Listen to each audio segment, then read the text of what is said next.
अस्सलाम वालेकुम नाज़रीन। सीनियर सियासतदान और पीटीआई के एक्स मेंबर फवाद चौधरी ने बड़े बड़े इंकशाफात किए। उनका कहना है कि पानी पीटीआई से मुलाकात करने के लिए वफ़द किया था, जिसमें सलमान अकरम राजा और शाह महमूद कुरैशी भी शामिल थे, जिसमें मुज़ाकरात के बारे में बात हुई। शाह महमूद कुरैशी का ख्याल था कि मुज़ाकरात होने चाहिए। उन्होंने ये भी इंकशाफ किया कि बानी पीटीआई इमरान खान को लगता है कि हुकूमत मुज़ाकरात में संजीदा नहीं है। उन्होंने ये भी कहा कि अगर हफ्ते तक उनका कोई पैगाम नहीं आता तो फिर सिविल नाफरमानी की तहरीक को आगे बढ़ाया जाए। अली अमीन गंडापुर का ख्याल है कि बातचीत को आगे बढ़ाना चाहिए। अब एक हफ्ते तक पीटीआई हुकूमत के जवाब का इंतज़ार करेगी और उसके बाद ही नाफरमानी की तहरीक चलानी है या नहीं, उसके बारे में सोचेगी। नाज़रीन, उनका ये भी कहना था कि सियासी मुकदमात हैं और इसीलिए बानी पीटीआई को जेल में रखा गया है। फवाद चौधरी ने यह भी कहा कि ये कहना कि पीटीआई बंद गली में आ गई है गलत है। सियासत में हर दिन नया दिन होता है। 190 मिलियन पाउंड्स का केस का फ़ैसला पीर वाले दिन होगा। क्या पीटीआई की सिविल नाफरमानी तहरीक काबिल अमल है? पीटीआई इस सूरत हाल में इससे कैसे निकलेगी? क्या आने वाले दिनों की सियासत में अमेरिका का कोई किरदार अदा हो सकता है? पीटीआई के लिए सिस्टम में कोई रिलीफ नज़र नहीं आ रहा। क्या कोई रास्ता निकल पाएगा? क्या पीटीआई की सिविल नाफरमानी की तहरीक आगे बढ़ेगी? बानी पीटीआई का मुज़ाकरात के लिए इतवार तक का अल्टीमेटम है। इसके बाद क्या होने वाला है? नाज़रीन, आइए सुनते हैं सियासतदान फवाद चौधरी और सीनियर एंकर पर्सन मोहम्मद मालिक ने इस पर क्या कहा। ये करना होगा। सिविल नाफरमानी क्या अचीव कर सकती है? कर सकती है। मैं आपको बताऊं, इस वक्त क्या है, $30 बिलियन है ना जो आ रहे हैं। आप ले इसमें 3% कम हो जाए तो $1.5 बिलियन आपका कम हो गया। तो आप $1.5 बिलियन, $3 बिलियन का तो आपका टोटल पैकेज है IMF का। सो ये आप ये टर्म में ना लगाएं कि सिर्फ डॉलर ही खत्म हो जाना है। आप अगर सिर्फ 1.5% जो बंदा है वो फैसला कर ले कि नहीं, हमने रेमिटेंस नहीं भेजनी ऑफिशियल चैनल से, बहुत बड़ा झटका है। सो मेरी नज़र के ऊपर, और ये आगे बढ़ता जाएगा, और चीज़ें आती जाएंगी और चीज़ें आती जाएंगी। सो मेरे ख्याल में आइडियल तो यही है कि हुकूमत निगोशिएट करे और कुछ ना कुछ पाकिस्तान में टेम्परेचर नीचे आए। ये मतलब मेरा ख्याल है, जो मेरा So you think it's a viable option? It's a viable option, it's not. लेकिन हुकूमत जितनी कॉन्फिडेंट पहले तुसी या कर लो। I also believe Imran Khan से 2014 याद है, 2014 में खान साहब ने कहा नहीं है ना, 2024 एक और बात भी है। देखें, इनके लीडरों ने कहा कि जी, फिर शायद नीमा बीबी ने भी कहा, उन्होंने भी कहा कि देखें जी 40% से ज़्यादा पश्तून लोग हैं जो पैसे भेज रहे हैं सऊदी अरब से। वो मजदूर लोग हैं, दूसरे लोग हैं जो अपने घरों के खर्चे चलाते हैं। अब इनका नया स्टांस से आ गया पीटीआई का कि नहीं, सारे ना भेजें, जरा कम भेजें।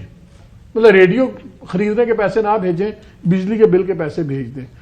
वहाँ कोई इतना ज़्यादा पैसा कोई घरों में नहीं भेजता कि याशियाँ चल रही हैं, ज़रूरत के पैसे हैं। वो ना चाहते भी उनको पैसे भेजने पड़ने, वो इन्वेस्टमेंट्स नहीं कर रहे, अपने घर चला रहे हैं। इसका एक मिनिमल इफेक्ट होगा। पाकिस्तानी नाराज तो बहुत है। नाराजगी और बात है, देखिए नाराजगी, but money talks the loudest. अगर आप नॉर्थ अमेरिका वाले की देखें, sending money through formal channels. आप ये कह रहे हैं, तो आप ये कह रहे नहीं, एक सेकंड, अब आप ये कह रहे हैं, आप ये कह रहे हैं कि लोग हुंडी के थ्रू भेजें ताकि फैटफ में पाकिस्तान को रगड़ा लग जाए। फैटफ में क्या बात ये नहीं कर रहा मैं, ये कह रहा हूँ जिसने नहीं भेजने होंगे या कम होने होंगे वो ऑल्टरनेट रास्ते देखेगा। ऑल्टरनेट रास्ता क्या है फिर? ऑल्टरनेट रास्ते यही है, फिर दोस्तों को दे दे, कर दिया। फिर दोस्त आ रहे होंगे उन्होंने दे ना। मैं यही आपको कह रहा हूँ कि $30 अरब का काम करना, ये दे विल क्रिएट क्लैरिटी यही है। मुझे यही मसला समझ नहीं आता है पीटीआई का कि आप वो रास्ते क्यों लेते हैं जिसको कल को आपको बैकफुट पे जाना पड़ेगा और फिर सफाइयां देनी पड़ेगी। नहीं, मुझे आप इसलिए लेते हैं कि आपको रास्ता छोड़ते ही नहीं है।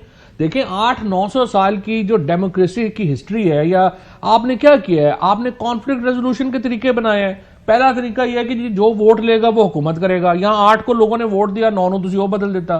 फिर है कि जी जुडिशरी होगी, जो दो, मैं आपसे एग्री कर रहा हूँ, 2 फ्रीक हो गए, उनके दरमियान मसला होगा तो जुडिशरी फैसला। मैं कह रहा हूँ आपके पास 2 ऑप्शन है। मैं कह रहा हूँ आइन तोड़ने का फैसला तो वैसे उसी वक्त कर लिया गया था जब आपने 2 असेंबलियां तोड़ी थी। उन्होंने कहा इतना कॉम्प्लिकेटेड कोई नहीं। तो मुझे आप बताएं ना, आप ये कह, मैं आपसे नहीं होना चाहिए, लेकिन यार और करेगा क्या? सिंपल सोल्यूशन ये है, सिंपल सोल्यूशन ये है, या आप खुद एजिटेट करते हैं। वो इस वक्त आपकी हालत नहीं, आप नहीं कर सकते, जो अशर हो गया वैसे पार्टी का। नहीं, खुद कर लेंगे। नहीं, वो रिजल्ट नहीं आएगा। एक बार 2 ऑप्शन है, या वो करें या ऑपोजिशन अलायंस बिल्ड करें। ये दो ऑप्शन ऑपोजिशन अलायंस तो डेफिनेटली ऑपोजिशन अलायंस बिल्ड करें। आपको ये सारी चीजें करने की जरूरत ही नहीं है। आपका वजन बदल जाएगा, हर कोई आपसे बात करेगा, उनकी मजबूर हर कोई हम बात कर चुके हैं ना उसका ऑपोजिशन अलायंस की। बट सिविल ना, मुझे ये लगता है कि सिविल नाफरमानी इट्स वेरी, खान साहब ने बिल नहीं चलाए थे तब तो बाहर थे, नहीं हुआ था कुछ। क्या हुआ था फिर? बड़ी इंटेंजिबल चीजें हैं इसके अंदर जो कई दफा आपको कॉन्क्रीट नजर नहीं आती। अगर फर्ज करें लेट्स अस्यूम ये अगरचे चुनाचे होपफुली मे बी इस तरह नहीं, ऐसे गवर्नमेंट से उलटती है, ऐसे इवेंट्स चलते हैं। सर्टन कोई नहीं होता। आप गवर्नमेंट को आप ले जाएं डी चौक के ऊपर 5 लाख बंदा ले जाएं तो भी सर्टन थोड़ी है कि गवर्नमेंट उतर जाएगी।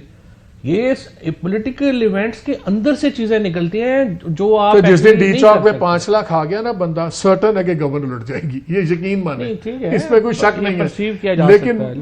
लेकिन इसीलिए तो 26 नवंबर को यहाँ बंदों को बैठने नहीं दिया गया ना मालिक साहब, इसीलिए तो निकाला, इस तरह निकाला गया गोलियां मार के, ताकि उन्हें पता था अगर ये बैठ गए और बाहर से और लोग आ गए। यार आपको 5 लाख नहीं चाहिए, 50,000 बंदा कैप्टन तो हुकूमत गिर जाएगी। इस वजह से बड़ा तो पंजाब अनलॉक हो गया जिस दिन, वो पलट जाएगी। बट मेरी तो सिर्फ सवाल ये है कि हम पाकिस्तान को आखिर नॉर्मल मुल्क बनाने को क्यों नहीं तैयार? हम एक नॉर्मलिसी की तरफ आना क्यों नहीं चाहते? आप अजीब बात कर रहे हैं। देखें, इस मुल्क में जो वेस्टेड इंटरेस्ट है वो नॉर्मलसी में नहीं चल सकता।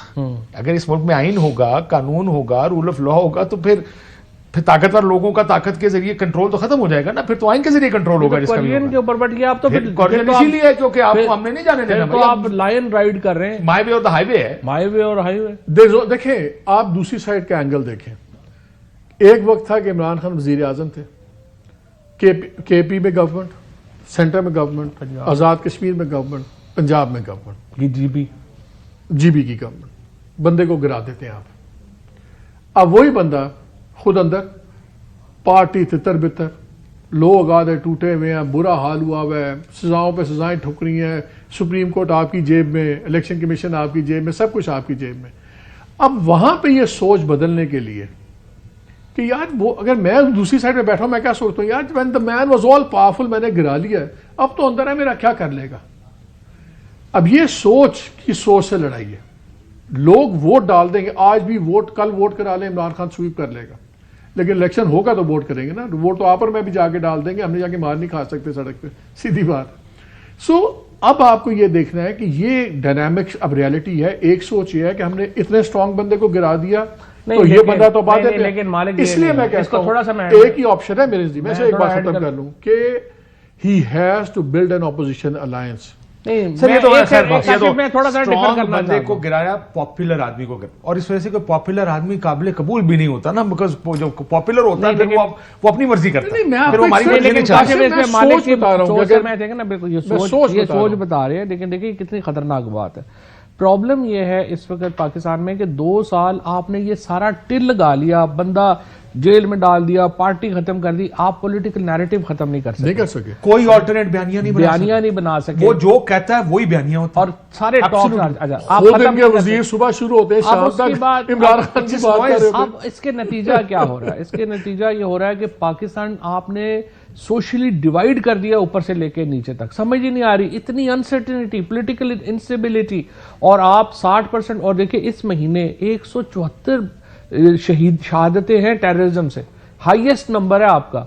आपकी जो इस वक्त हम सिविल नाफरमानी की और ये वो बातें कर रहे हैं, बलूचिस्तान में जो चल रहा है, खैबर पख्तूनख्वा में जो चल रहा है, वो तो सेपरेटिस्ट मूवमेंट चल रही है। हम सिविल डिसोबीडियंस को रो रहे हैं, और वो जो है वो उनको एक नई तहरीक मिल चुकी है, एक नया उनको जो है वो नैरेटिव्स मिल चुके हैं, और हमें को परवाह ही नहीं। हमने जो इस्लामाबाद, लाहौर, कराची के जो रेड जोन्स है ना, उनका नाम पाकिस्तान रखा हुआ है। बाकी तो देखें बन्नू में जो हो रहा है, जो DI खान में हो रहा है, जो पूरे बलूचिस्तान में हो रहा है, जो पार्ट्स ऑफ सिंध में हो रहा है, अब वो तो मामला हम उसको इग्नोर कर रहे हैं। और ये हम क्या चाहते हैं, ये जो अपना अभी मालिक ने कहा कि वो कह रहे हैं कि हम अगला भी मैनेज कर लेंगे। देखिए ये बात सही है, होता नहीं, होता यह है कि ये बात सही है कि लोग वोट ही डालेंगे जी, प्रोटेस्ट नहीं करेंगे। लेकिन देखिए एक इनविजिबल लाइन है, ये क्रॉस कब हो जाए कोई किसको प्रिडिक्ट नहीं कर सकता। अयूब खान के दौर में 2 स्टूडेंट्स की जो है वो शहादतें हुई, और आप सारा जो है वो मूवमेंट ट्रिगर है, कोई ट्रिगर हालात बदल देगा। के ऊपर बैठे हुए हैं। बांग्लादेश में क्या हुआ? बांग्लादेश में एक ट्रिगर ही था ना तो जिसमें पाकिस्तान का जो इस वक्त जो सोचना चाहिए, अगर कोई अक्लमंद हो, कि अगर इस वक्त जो पाकिस्तान की सिचुएशन है, अगर हमने इसको यहां से ना संभाला तो एनीथिंग कैन ट्रिगर एनीथिंग।